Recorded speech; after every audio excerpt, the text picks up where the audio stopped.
peut-être même que je rapproche un petit peu la cam. Parfait! C'est la première fois que je tourne une vidéo assise. On a augmenté le budget, hein. Bonjour à tous, c'est Deb et aujourd'hui je vous retrouve pour un bilan lecture de la semaine spécial manga.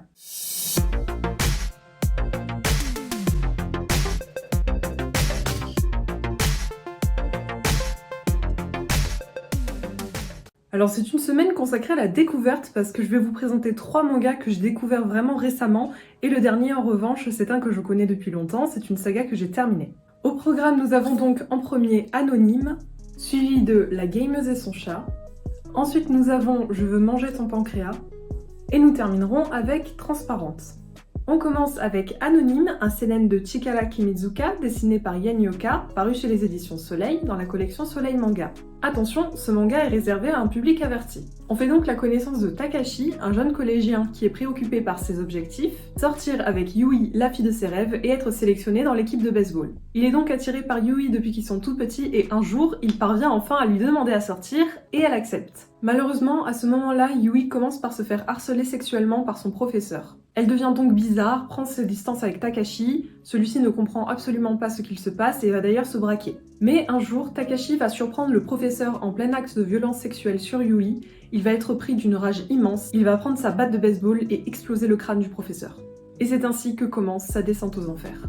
Le manga alterne entre passage du passé et passage du présent, donc d'un côté on suit sa vie actuelle après sa sortie de prison, et de l'autre on a des flashbacks qui nous expliquent ce qu'il s'est passé et comment il en est arrivé là. Alors au niveau des dessins, je ne suis pas très bien placée pour critiquer, parce que je m'y connais pas trop. En tout cas je les trouve très bien faits, surtout au niveau des expressions de visage, ce qui rend vraiment certaines scènes encore plus effroyables. Je l'ai vraiment aimé. Ce n'est pas particulièrement sanglant ni violent au niveau des dessins, mais ils arrivent quand même à faire ressortir le dégoût, la rage, la crainte, et donc ça c'est vraiment quelque chose qui prend aux tripes. Actuellement, il y a 3 tomes de sortie, donc je pense me procurer les prochains sous peu. Évidemment, je ne le conseille pas pour les âmes sensibles, donc vraiment à lire avec précaution. On continue avec une nouveauté sortie récemment. Quand je dis récemment, c'est le 6 janvier, donc vraiment il n'y a pas longtemps. Il s'agit de La gameuse et son chat, un seinen de Wataru Nadatani, paru chez les éditions Bamboo dans la collection Doki Doki. La couverture a été faite par Harihiro Tsujimoto et la traduction par Pénélope Rouillon Ichihara. J'ai réussi à tout dire d'un coup, je suis émue. Alors je l'ai acheté un peu par hasard, je flânais en librairie comme ça quand je suis tombée dessus et le titre, la couverture m'a attirée. On retrouve l'histoire de Kozakura, une jeune célibataire de 29 ans étant une gameuse hardcore.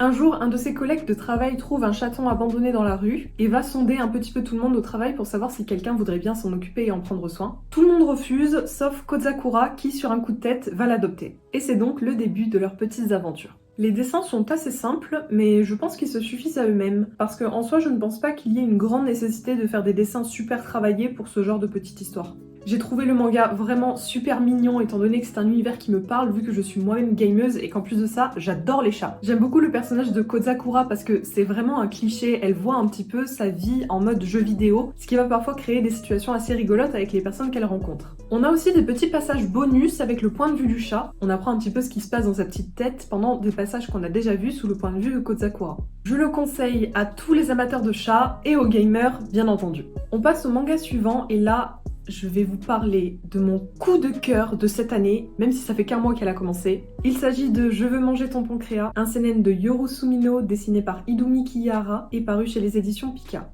Il a été traduit par Anna Kanehisa. Alors à l'origine c'est un roman qui a aussi été adapté en film. Alors j'ai vu le film, il était très sympa, mais je trouve qu'il contenait des petites différences avec le manga et c'est des choses qui pour moi sont assez importantes. C'était vraiment de tout petits éléments, mais qui pour moi ont vraiment une signification à ce moment-là. Et c'est pour ça d'ailleurs que je pense que je vais me procurer le roman qui est aussi édité par Pika. Au moins j'aurai l'œuvre originale sous les yeux et je pourrai savoir quels éléments du film ou du manga sont en accord avec l'histoire. Alors l'œuvre est sortie en 2 tomes, c'est pour ça qu'actuellement je vais parler des 2.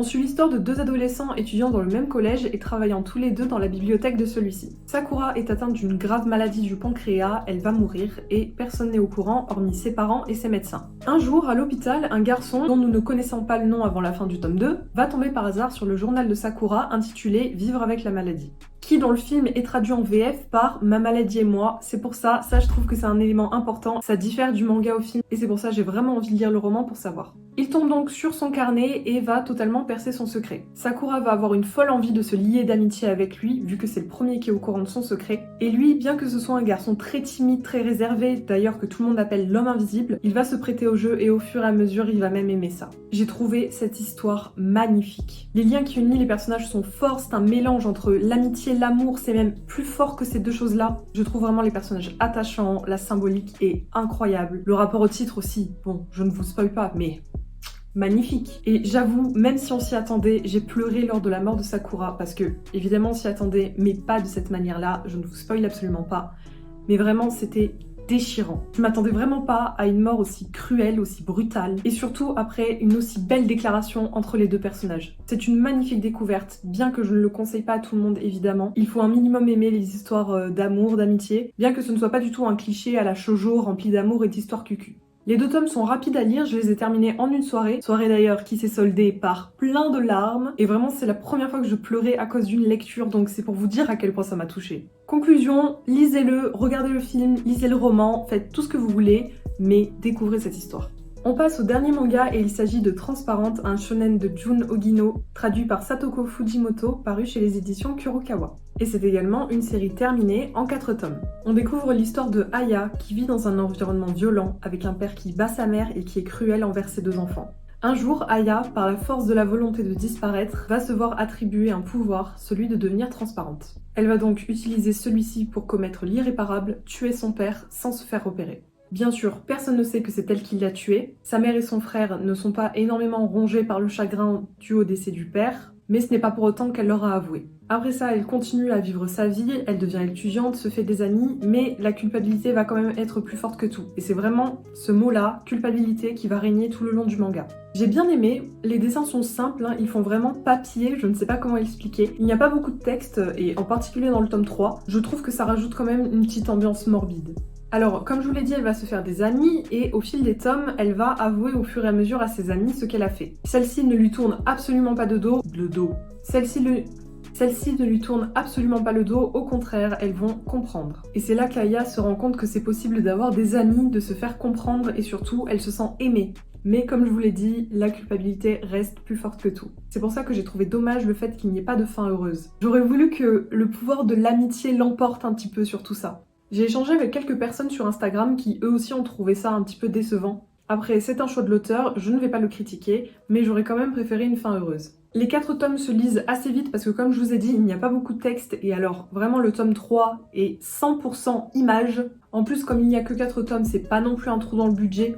Ils sont quand même à 7,65€ le tome, donc ça c'est à vous d'en juger si c'est rentable ou non, étant donné qu'il y a beaucoup plus de dessins que de paroles. Moi j'ai bien aimé ce côté-là, mais ça ne va pas forcément à tout le monde. Évidemment, encore une fois, j'ai essayé de sélectionner des mangas pour tous les goûts, mais si jamais je devais en sélectionner un parmi ces 4, c'est bien celui-ci. C'est celui que j'ai préféré. Et c'est ainsi que se termine ce petit bilan lecture. N'hésitez pas à me faire des retours dans les commentaires et évidemment à me donner vos avis si vous avez déjà lu les mangas. N'oubliez pas que vous pouvez également me suivre sur Instagram, c'est là où je suis le plus active. Vous pouvez également venir me parler en message privé, ça me fait toujours plaisir d'échanger avec vous. En attendant, je vous laisse et je vous dis à bientôt pour de nouvelles aventures livresques.